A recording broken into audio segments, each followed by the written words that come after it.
وہ سب سنتا ہے لیکن اسے خاص طور پر سنتا ہے جو اسے پکارتا ہے۔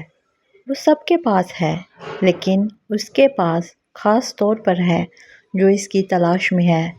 وہ سب کو دے رہا ہے لیکن اس کو خاص طور پر دے رہا ہے جو پورے یقین سے اس سے مانگ رہا ہے۔ سب بیمار ہیں، سب پریشان ہیں، اس کا رحم سب کی تلاش میں ہے۔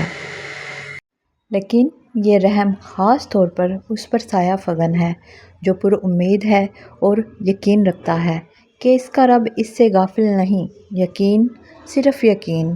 اللہ کو اپنے بندوں سے صرف یقین چاہیے۔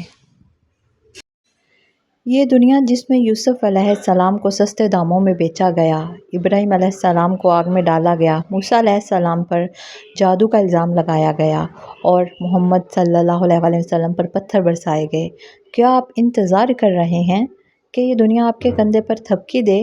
اس نے نیک لوگوں کو بھی نہیں بخشا۔ کچھ لوگ اللہ کے در کے لیے پیدا کیے جاتے ہیں، اللہ ان کو چن لیتا ہے، کبھی رلا کر، کبھی آزما کر، کبھی تکلیف دے کر۔ وہ اپنے خاص بندوں کو دوسروں سے الگ کر دیتا ہے۔ کچھ اس مقام تک چل کر خود آتے ہیں اور کچھ کو کھینچ کر لایا جاتا ہے۔ کل نفس ذائقۃ الموت۔ اور پھر ایک دن ایسا بھی آئے گا جب آپ اپنے بستر پر نہیں، اپنی قبر میں اٹھیں گے، اور تب اس سے کوئی فرق نہیں پڑے گا کہ آپ نے مستقبل کے لیے کیا سوچ رکھا تھا۔ تب صرف اور صرف یہ بات معنی رکھے گی کہ آپ نے کیسے گزاری وہ زندگی جو آپ گزار کر آئے ہیں۔ اس لیے اٹھ جائیں اس سے پہلے کہ آپ قبر میں اٹھائے جائیں۔ ہر جان موت کو چکھنے والی ہے۔